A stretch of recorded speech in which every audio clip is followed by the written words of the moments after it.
Vous avez peut-être déjà entendu cette sonate de Beethoven, mais l'avez-vous vraiment écoutée? Eh bien, l'écoute, ça s'apprend. C'est le constat qui guide le travail du musicologue Jean-Jacques Griot et son livre paru cet automne. Je suis à peu près certain que dans cette première écoute, vous avez écouté la ligne principale du violon qui est au-dessus, c'est celle qui se détache le plus.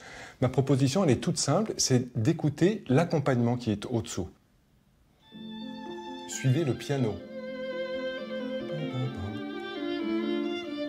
L'effet sonore principal, il est guidé par l'accompagnement. Restez avec lui, donc c'est vraiment précieux de l'entendre. Ça permet tout de suite d'enrichir son écoute et de promener petit à petit son oreille dans les différentes épaisseurs de la musique. Pour moi, c'est une pratique musicale. On est tous potentiellement des musiciens et nos instruments, on les a juste ici. On peut vraiment écouter un très grand nombre de fois une même pièce de musique classique en décidant de son scénario musical. En disant, tiens, je vais commencer par ça et puis je vais écouter ça. Donc ça devient un jeu. Pas besoin de savoir lire la musique pour repérer les différents instruments, mais aussi les tensions et les détentes, comme dans ce concerto de Mozart. Ici, on a 3 phrases musicales qui commencent par une tension et qui se résout. Question et la réponse.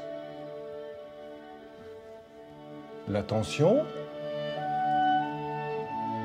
et je termine ma phrase.